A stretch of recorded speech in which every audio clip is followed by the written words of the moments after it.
हम्म। हाँ, क्या कह रही थी मैं? हाँ, कुछ दिनों पूर्व अपना कोई एक सूत्र आया था, शायद नाम स्थापना द्रव्य भाव तस्तन्य वाला सूत्र चल रहा था।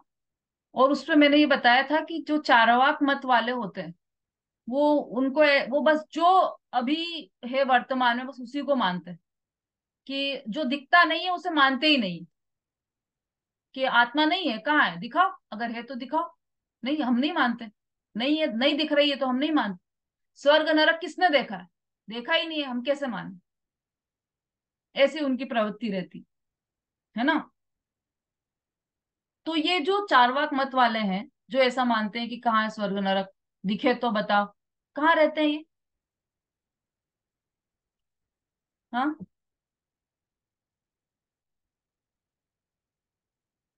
शोभा जी। चार्वाक मत वाले दीदी, हम्म।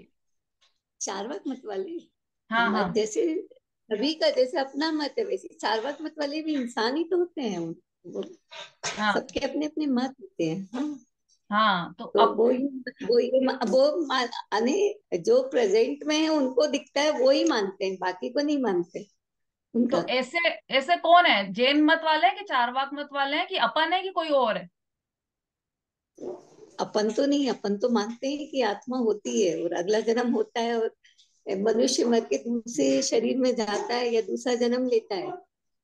यदि ऐसा नहीं मानेंगे तो आत्मा का तो अस्तित्व ही खत्म हो जाएगा, कि हम्म। शरीर का ही अस्तित्व रह जाएगा। हाँ, वही बात है, चारवाक मत वालों के कोई नगर नहीं बसते, कोई सिटी नहीं कि यहाँ नगर रहते हैं में से- चारवाक मत वाले। वो हम सब में बसा हुआ है चारवाक मत।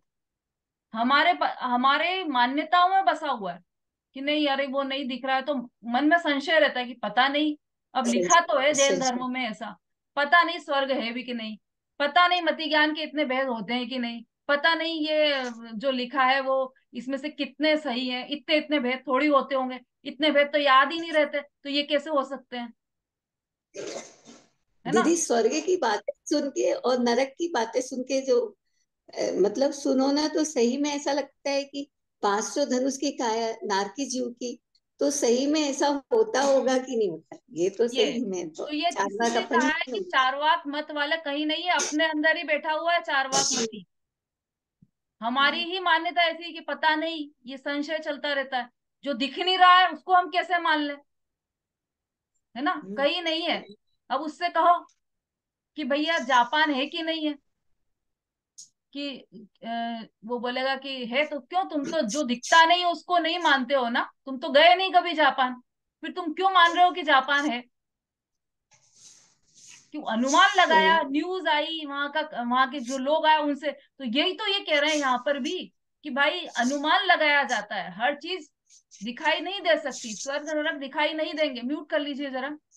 दिखाई नहीं देंगे, आत्मा हम दिखा नहीं सकते। लेकिन जो पुराने आचार्यों ने जो देखकर आए हैं आत्मा को, आत्मा का अनुभव करके आए, उन्होंने ऐसा कैसे शास्त्रों में उतार दिया है। तो उनके अनुभव से हमको मानना पड़ेगा कि हाँ आत्मा है, हाँ स्वर्ग है, हाँ नरक है, हाँ मति ज्ञान के इतने भेद होते हैं, अशुद्ध ज्ञान ऐसा होता है, मति ज्ञान का ये स्वरूप है, उसमें अग्रह इहा अवाय धारणा होती है। ये सब उनके ज्ञान के अनुसार ही मानना पड़ेगा हमको। पड़ेगा क्या, मानना चाहिए। है ना। तभी तो हम अपने गंतव्य तक पहुंच पाएंगे। तो कहने का अर्थ ये है कि ये जो मति ज्ञान की भी जो चर्चा चल रही है हमारी, ये सब बहुत सब फ्रूटफुल है। सब मतलब क्या कहें, सब उपादेय है, सब जानने योग्य है। सारी चर्चा जानने योग्य है। और दूसरी बात यह है कि इससे तो एक तो आपके, जिसको वो अपना माइंड शार्प करना होता है ना, तो वो सुडोकू गेम खेलते हैं। उसमें पेपर में जो आता है सुडोकू गेम, या और भी कहीं आता होगा। सुडोकू गेम खेलते हैं, क्यों खेलते हैं? कि उससे माइंड की अच्छी एक्सरसाइज हो जाती है। तो ये तो जिनवाणी में करना नहीं योग दिया है, खूब करो एक्सरसाइज। है ना, अभी बताओ तो 336 भेद बताओ, 48 भेद बताओ, हो गई ना माइंड की एक्सरसाइज। तो एक तो इसलिए भी करो आप करणानुयोग का। लेकिन इसके मूल में क्या है, चारों अनुयोग का जो प्रयोजन है ना वो वीतरागता ही है। तो करणानुयोग का भी प्रयोजन वीतरागता ही है। मति ज्ञान का विश्लेषण करके वो ऐसा नहीं कहना चाहते कि तुमको अगर ये याद नहीं हो रहे हैं मति ज्ञान के भेद, तो तुमको कभी भी सम्यक ज्ञान नहीं होगा, तुम हमेशा मिथ्या ज्ञानी रहोगे। जब तक याद नहीं करोगे ये भेद, तब तक तुम मिथ्या ज्ञानी रहोगे, ऐसा एक बार भी कहीं नहीं कहा गया। हमेशा ये कहा कि भले ही ये ज्ञान हो चाहे नहीं हो, सम्यक ज्ञान तो एक जुदी वस्तु है, और वो तो सत्य का ज्ञान होना वो सम्यक ज्ञान है। ज्यादा ज्ञान होने का नाम सम्यक ज्ञान नहीं है। नारकियों को, तिर्यंचों को सम्यक ज्ञान हो जाता है, तो वहां पर उनको थोड़ी पता है कि मुझे ये जो ज्ञान हो रहा है उसमें पहले अवग्रह आया है, फिर ईहा आई है, फिर उसके बाद अवयव, अब मेरे धारणा में आ गया, अब मुझे सम्यक दर्शन हो रहा है। कुछ पता नहीं उनको। सात तत्व के नाम नहीं बोल सकते, वो छह द्रव्य के नाम नहीं बोल सकते, है ना, फिर भी उनका ज्ञान सम्यक ज्ञान है। इसका मतलब कि जो हमें बाहर से वस्तु दिखाई दे रही, वस्तु वैसी नहीं है, अंदर में कुछ और बात है इसमें। और ये जैन दर्शन का हार्द ऐसा है कि इसके अंदर ये समाहित है सारी बातें, कि ये जो बाहर में कितना भी विस्तार को ज्ञान प्राप्त हो जाए, वो कुछ भी कार्यकारी नहीं है, और सच्चा ज्ञान ही कार्यकारी है। वहीं दूसरी तरफ उसी समय बात को संभालते हुए कहा है, देखो जो शिवभूति मुनिराज थे ना, वो अपने को बार बार उनका उदाहरण बहुत अच्छा लगता है कि उनको क्या था, क्या ज्ञान था, कुछ भी ज्ञान नहीं था, देखो उनको भी मोक्ष हो गया। तो हम भी कुछ भी ज्ञान नहीं करते हैं, खाली इतना सा ज्ञान कर लेते हैं शरीर आत्मा का, बस हमको हो जाएगा मोक्ष। कि नहीं, उसकी गहराई को समझो आप। शिवभूति मुनिराज के पास जितना ज्ञान था, वो पूरा ज्ञान उन्होंने समर्पित कर दिया था जानने के लिए। अब वो था ही थोड़ा, तो थोड़ा ही पूरा समर्पित कर दिया उन्होंने। आपके पास ज्यादा है तो आप ज्यादा समर्पित करना पड़ेगा आपको। जितना ज्ञान है वो पूरा समर्पण मांगता है। ऐसा नहीं कि भाई हम भी तो शिवभूति मुनिराज जैसा बस उतना जान लेते हैं और बाकी फिर क्या करें, तो बाकी हम जान रहे हैं, मतलब अपने दूसरी चीजें जान लेते हैं, कितने क्या स्टॉक्स, क्या शेयर के क्या चल रहे हैं रेट, सोने के क्या रेट चल रहे हैं, चांदी के क्या रेट चल रहे हैं, दूसरी दुनियादारी की खबरें खूब हम जानते हैं, जानना चाहेंगे। लेकिन जब धर्म की बात आई तो कि बस क्या करना है ज्यादा जानकर, मुख्य बात तो यही है। अरे भैया ये बात तो सब जगह लगाओ ना, बाहर बैठकर आप जो दूसरी पंचायत करते हो उसमें भी लगाओ ना, कि क्या करना है ये सब जान के, किसकी बहू आई है, किसकी बहू कैसी आई है, मंदिर में भी वही ध्यान लगा रहे हैं। अरे उस समय सोचो ना कि इस पंचायत का फायदा क्या है, अर्थ क्या है इसका, फल क्या है, कुछ भी फल नहीं है, जीरो है वो तो बिल्कुल, है ना। तो इसलिए ये कथा, ये जो ग्रंथ है वो बहुत कार्यकारी है, और कार्यकारी समझ कर ही इसका अध्ययन करना। इसमें ऐसी है बुद्धि मत लाना कभी भी। उसमें क्या, जिनवाणी का अभिनय भी होता है, और फिर आप ज्ञान ग्रहण कर, जिनवाणी का अभिनय अभिनय होगा ना, तो ज्ञान ग्रहण करने की शक्ति भी कम होती है। ज्ञानावरणी के क्षयोक्षम से होता है ज्ञान, तो वो ज्ञानावरण का मतलब बंद हो जाता है ना। आपने ज्ञान की अवहेलना की तो ज्ञानावरण का बंध तीव्र हो जाता है, तो फिर आप ज्ञान ग्रहण नहीं कर पाते, मतलब कम ग्रहण हो पाता है। तो इसलिए हमेशा जब भी जिनवाणी चल रही हो, तो उसको एक उपादेय बुद्धि से ग्रहण करना चाहिए कि अरे ये तो बहुत अच्छी बात है, और ये तो सुनने लायक बात, और ये तो मेरे काम में आने वाली बात है। और कैसे काम में आने वाली है वो आप सब जोड़ सकते हो, इतना हो गया है आपका क्षम कि ये मुझे किस तरह से काम में आएगी, उसको तर्क से लगाओगे, विवेक से लगाओगे, तो पूरी बात समझ में आएगी, है ना। लेकिन इसको हमेशा उपादेय बुद्धि से और खूब विनय पूर्वक जिनवाणी का श्रवण करना चाहिए, तब वो ग्रहण होती है ना। सुना होगा आपने सबने, शेरनी शेरनी का दूध स्वर्ण पात्र में ही ठहरता है, यदि दूसरा कोई पात्र हो तो वो पात्र फट जाता है।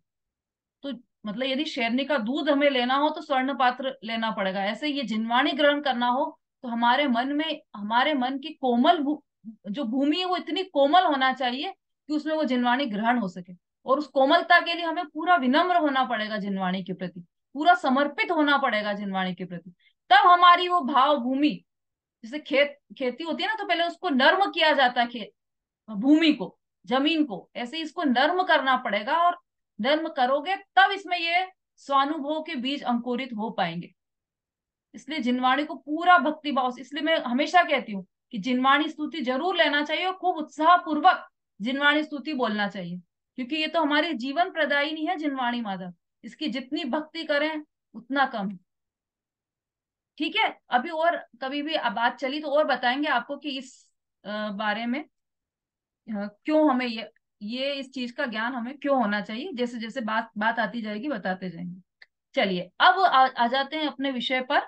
10 मिनट है हमारे पास, 10 मिनट में अपन ये पूरा विषय समझ लेंगे। मैंने लिख कर भेजा था वहां पर 336 भेद और 48 भेद, ये आज हम समझने वाले हैं। ठीक है, उसके लिए पूरा जो सूत्र मैंने बोले हैं 5-6, वो सूत्र पूरे आपके ध्यान में, मस्तिष्क में होना चाहिए। अब आप मन में एक चार्ट चार्ट बनाइए, है ना। उसमें सबसे पहले लिखिए ऊपर अर्थात, चाहो तो आप कॉपी में भी बना सकते हो, लेकिन पहले समझ लो उसके बाद बना लो। हमने चार्ट बनाया, ऊपर लिखा अर्थावग्रह, मतलब जो अवग्रह है, अवग्रह कहें तो जानना, तो जानना, पदार्थों को जानना दो प्रकार से, तो अर्थावग्रह एक और दूसरा व्यंजनावग्रह। तो जो पहला है अर्थावग्रह, शोभा जी पहले समझ लीजिए आप, फिर मैं लिखवा दूंगी आराम से, चिंता मत कीजिए। अर्थावग्रह, अब क्योंकि आपको उत्तर भी देना है, बीच बीच में आप लोगों से पूछती भी जाऊंगी, और ये भेद पूरे आप ही पूरे करोगे, है ना। अब जो अर्थावग्रह लिखा है हमने, उसके नीचे हमने, अब अर्थावग्रह किस किस के द्वारा होता है, किन किन इंद्रियों के द्वारा, बोलिए विमलेश जी। 5 इंद्रियों और मन के द्वारा होता है दीदी। अलग अलग नाम बोलिए, स्पर्शन, रसना, घ्राण, आराम से चक्षु, आराम से करण। आराम से। हाँ, आराम आराम स्पर्शन, से बोलिए। रसना, घ्राण, चक्षु, करण और मन। कितने हो गए ये? 6 हो गए दीदी। 6 हो गए, 6 हो गए भैया। हम्म,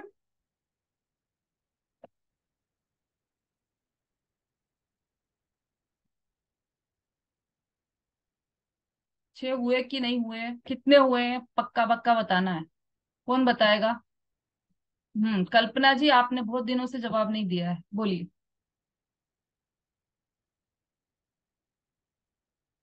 जय जगन दीदी। हम्म।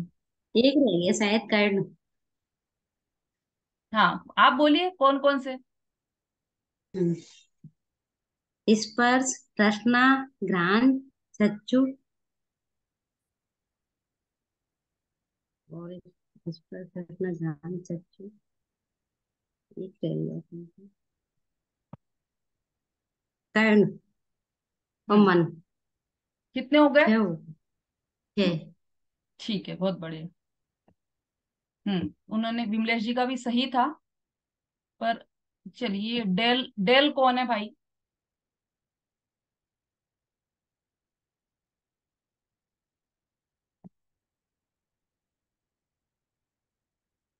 चलिए कोई बात नहीं, समय कम है अपने पास, शॉर्ट में समझते हैं। ये 6 नाम हमने लिख दी किसके नीचे? अर्थावग्रह के नीचे हमने 6 पॉइंट लिख दिए अलग अलग। ठीक है, स्पर्शन, रसना, घ्राण, चक्षु, कर्ण और मन, 6 पॉइंट्स हो गए। अब इसके नीचे हमने एरो बनाया और लिखे, मतलब ये तो हमने इन 5 इंद्रियों और मन के निमित्त से जो मति ज्ञान होता है वो लिखा। अब इसके बाद ये जो मति ज्ञान है किस प्रकार से होता है, तो मति ज्ञान की प्रोसेस वो कौन बताएगा? अर्चना जी। अवग्रह यह अभाय और धारणा के माध्यम से।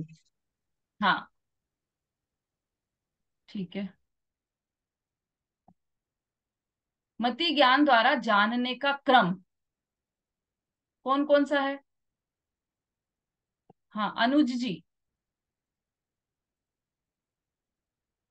दीदी जय जैन। हाँ जी। ये अवग्रह, ईहा, अवाय और धारणा, क्या है ये?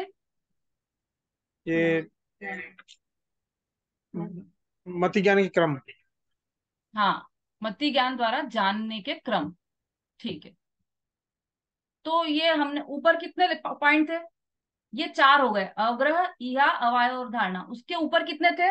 6 पॉइंट्स थे, 5 इंद्रियां और एक मन, 6 पॉइंट हो गए। उसके नीचे 4 पॉइंट आ गए।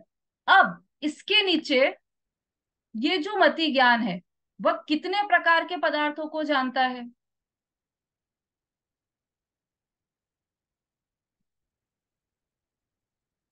हाँ, ये जो डेल है जिनका, वो अपना अनम्यूट करके बोलिए।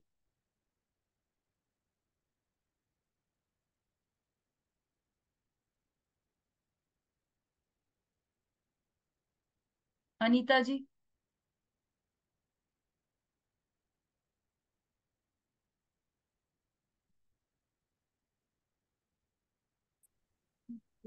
38 और 36। नहीं नहीं, भेद क्या 38 और 36 क्या है? भेद बताए थे ना। नहीं, कहाँ बताया भाई, 38 की तो बात ही नहीं आई अभी तक कुछ भी। चलिए, कमल जी, कौन है ये कमल जैन?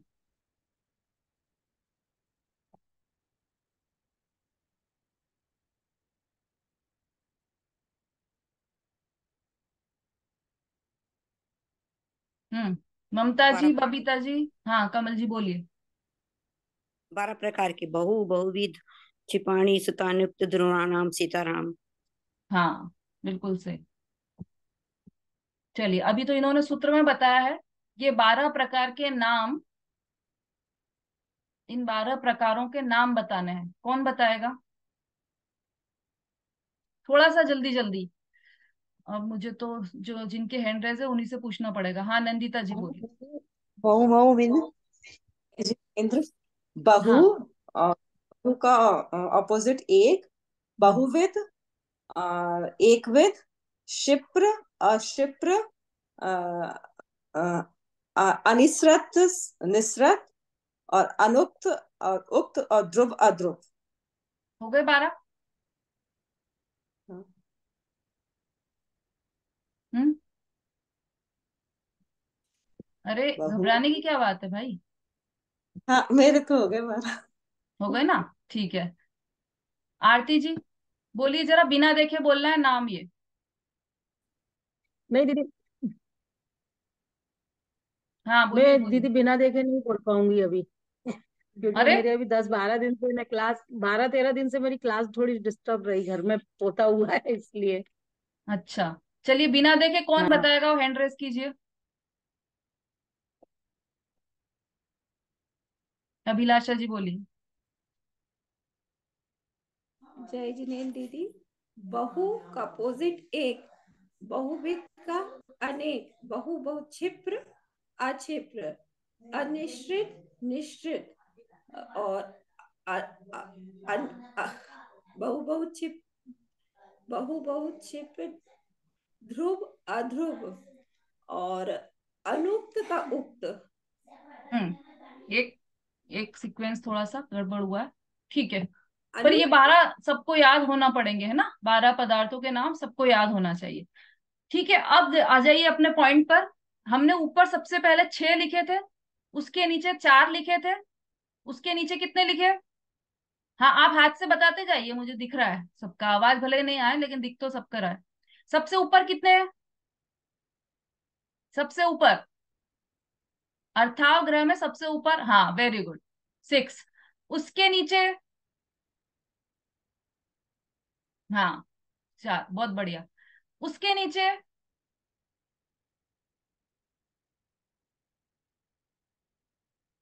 हाँ ठीक है, 12, 12। तो मतलब 6, 4 और 12। ठीक है, अब इनका ऐसे लगाओ। अब इनको इनमें गुणा करोगे ना आपस में, तो टोटल 336, 288 आ जाएंगे आपके। 4 × 6 × 12, मतलब 6 × 4 × 12। 6 का गुणा 4 से, और फिर उसका गुणा 12 से। ये करोगे तो टोटल 288 आ जाएंगे। करके देखिए।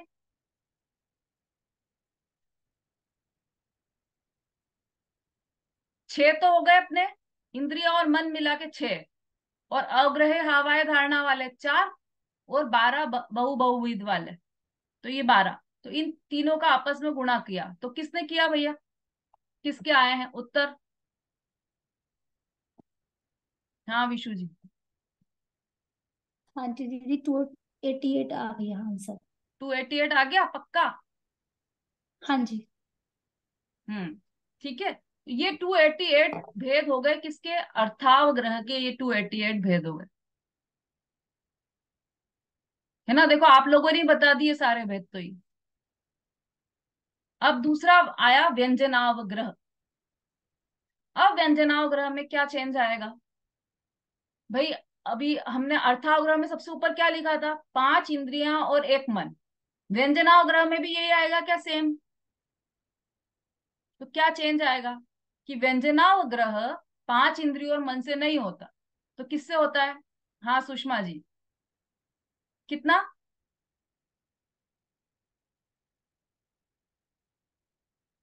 कितने आएंगे?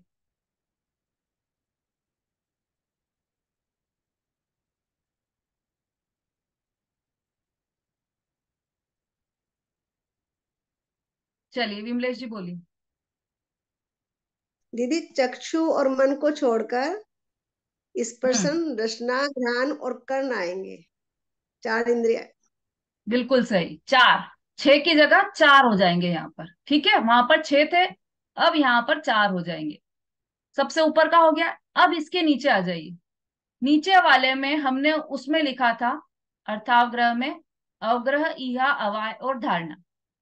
अब इसमें क्या आएगा? उसकी जगह पर इसमें क्या आएगा? शोभा जी आप बोलिए। दीदी अवग्रह बस रहेगा इसमें, और इहा, अवाय, धारणा? अवग्रह नहीं रहेगा इसमें, सिर्फ एक अवग्रह बस रहेगा क्यों ऐसा? इसमें। 4, अब ये नहीं बता सकती, पर एक अवग्रह बस है इसमें ना। नहीं, 4 ही रहेंगे क्या? 12 से 48, हाँ 4 ही हाँ, रहेंगे। नहीं आप उत्तर माला से अपना उत्तर मत मिलाओ। अपने आप ही उत्तर माला जैसा उत्तर आ जाना चाहिए, पर आप उसको 48 करने के लिए मत ये सोचो। क्यों नहीं आएगा ये बताना है कारण क्या। 11 हाँ चलो अर्चना जी बोलिए, इसके नीचे क्या आएगा? आप प्रगट है ना दीदी, ये हम्म। 4 एक ही आएगा, अब ग्रह, अब हाँ, ग्रह ही आएगा। कारण कारण बताइए। ये प्रगट नहीं है, हम्म। मन और चक्षुंद्री प्रगट नहीं, अरे, मतलब प्रगट मन, मन नहीं आएगा ना इसमें, चक्षु नहीं आएगी, 4 ही आएंगे, इसलिए आप प्रगट पदार्थ नहीं आए। थोड़ा कंफ्यूजन है। मंजू जी बोलिए जल्दी से। क्योंकि ये अव्यक्त ज्ञान है दीदी, इसमें अवग्रही होता है, इसमें हाँ यह अभय धारणा नहीं होता है। हाँ, बस ठीक है। अर्चना जी ने भी सही बोला था, लेकिन कहीं कुछ कंफ्यूजन था।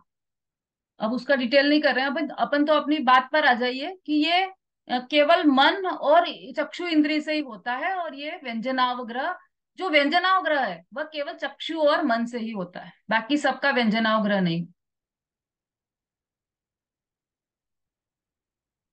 उल्टा बोल दिया शायद मैंने। जो 4 इंद्रियां हैं उनसे ही व्यंजनावग्रह होता है, चक्षु और मन से व्यंजनावग्रह नहीं होता, वो सीधा अर्थावग्रह हो जाता है। तो इसलिए इसमें एक ही आएगा, अवग्रह। केवल व्यंजनावग्रह है ना, तो इसमें केवल अवग्रह ही आएगा। ईहा, मन, ईहा, अवाय और धारणा तो इसमें होंगे ही नहीं। अवग्रह हुआ और खत्म ज्ञान। किसी वस्तु का ज्ञान हुआ, उसका सामान्य ज्ञान हुआ और वही खत्म, उसमें वो आएगा ही नहीं। ठीक है? जैसे हम रास्ते में जा रहे हैं ना कहीं, जैसे हम स्कूटर पर बैठकर कहीं जा रहे हैं रास्ते में, तो रास्ते में हजारों चीजें दिखती है हमको। पेड़ दिखे, गाड़ियां दिखी, दूसरे लोग दिखे, तो हम कि भाई ये अच्छा, ये लोग यहाँ झुंड बनाकर खड़े हैं, ये क्यों खड़े हैं? ये व्यक्ति जा रहा है, ये कौन, इसका नाम क्या है, इसकी जाति क्या है, ये कहाँ से आया? इतना हम डिटेल में नहीं जाते ना, आते जाते हैं वो ज्ञान में हमारे आ गए, निकल गए आगे हम। तो ये सब का केवल अवग्रह हुआ। ईहा भी नहीं हुई कि अरे जान, ये कौन है, सोचो तो सही, अपन ये कहाँ से आया, ऐसी कुछ ईहा भी नहीं हुई उसको जानने की, चेष्टा भी नहीं हुई उसको जानने की। तो वो अवग्रह, ऐसा अवग्रह हमारे बहुत बार हमारा जीवन में, मतलब कई कई बार होता है ऐसा अवग्रह, तो ये व्यंजनावग्रह है। ठीक है? ये उदाहरण दिया है, पर वास्तव में तो ये जो अवग्रह है वो नेत्र इंद्रिय से नहीं होता है। तो ये नेत्र इंद्रिय से तो प्रगट ज्ञान हो गया ना, इसलिए वो पदार्थ ही दिख गया। तो ये तो बाकी बाकी की 4 इंद्रियों के द्वारा होगा। हाँ बोलिए। दीदी मेरे को थोड़ा सा कंफ्यूजन हो रहा है, वो आपने जो मल्टीप्लाई करने का कहा था ना कि 6 और 4 और 12, हाँ तो अपने जो 6 और 4 को मल्टीप्लाई करा तो 24, और 24 में 12 को मल्टीप्लाई करा। हम्म। तो फिर क्या आया? क्या आया?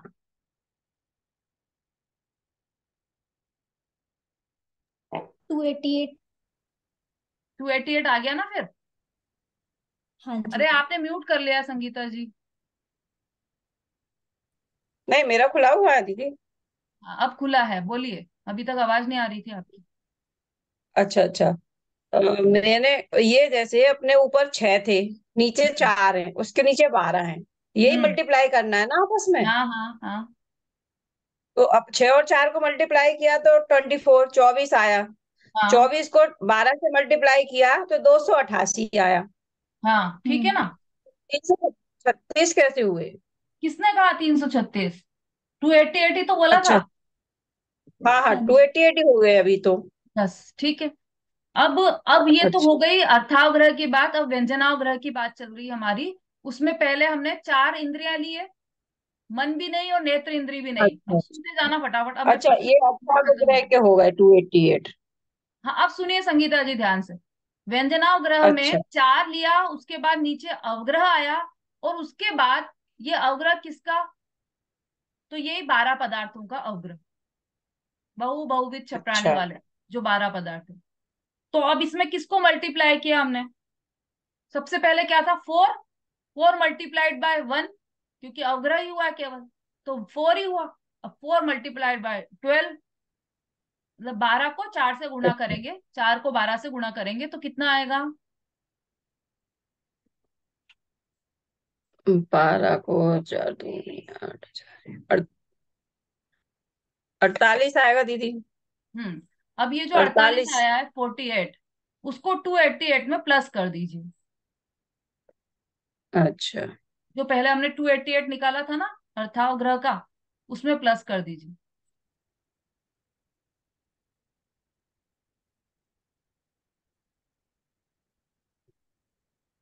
हाँ हो गए विमलेश जी बोल रहे हैं। 336 हो गए, अब हो गए दीदी 336। हाँ, ये 336 किसके भेद हैं?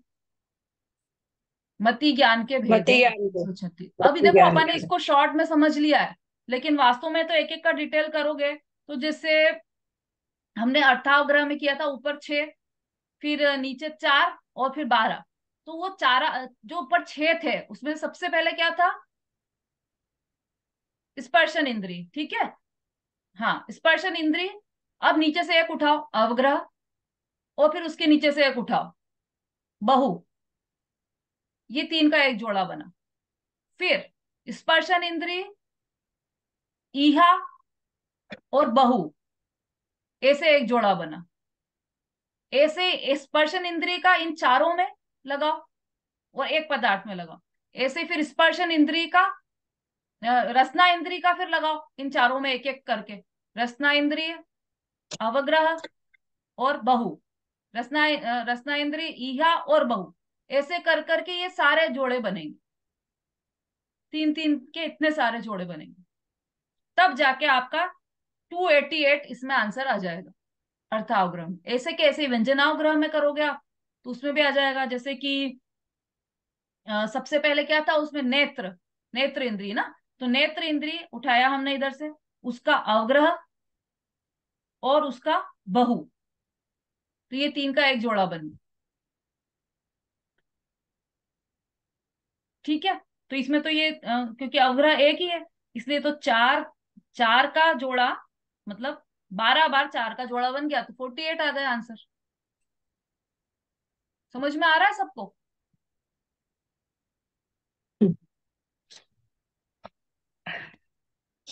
कैसे हुए ये समझ में आ गया सबको?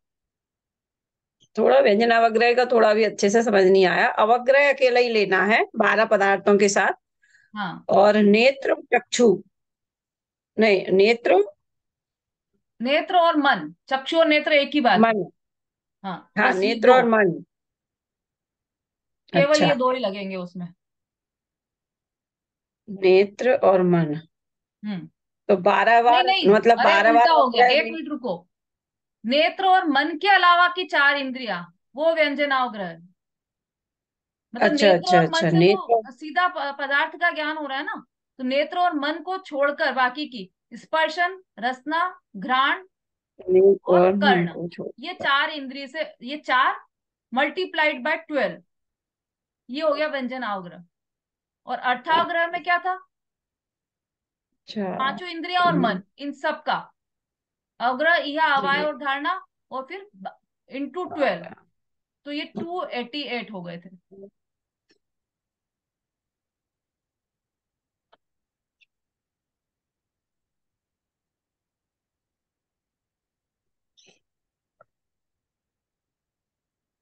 समझ में आ रहा है सबको या नहीं आ रहा है?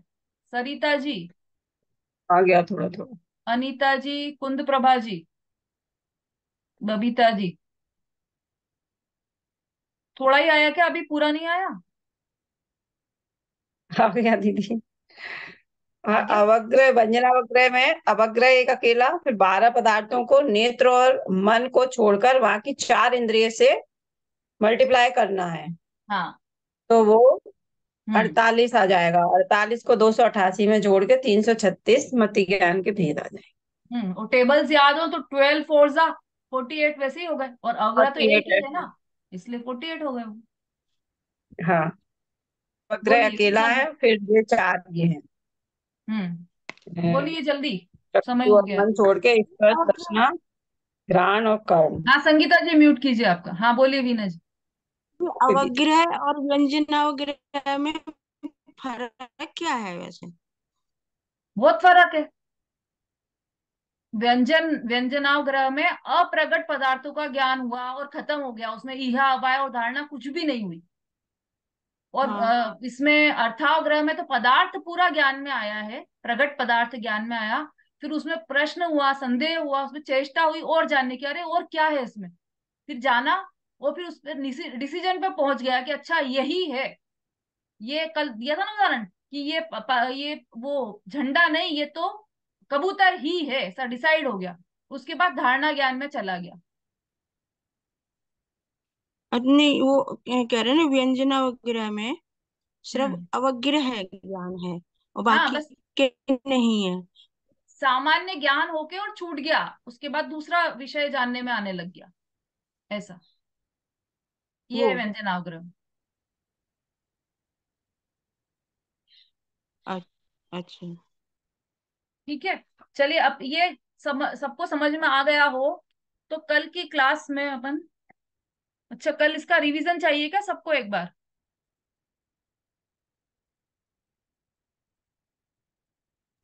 हाँ दीदी, अभी रिवीजन चाहिए। मतलब समझ भी आ गया है, लेकिन पता नहीं क्यों कुछ कंफ्यूजन क्या लग रहा है, तो आप ये बार बार पढ़ोगे ना शब्दों में नोट्स तो बोला नहीं जा रहा। कंफ्यूजन। चलो कल एक बार और ले लेंगे इसको शॉर्ट में, पर फिर मंडे को अपन बाकी का प्रोग्राम रखेंगे कुछ डिफरेंट, है ना? अभी कल फिर उसके बारे में कल बात करेंगे।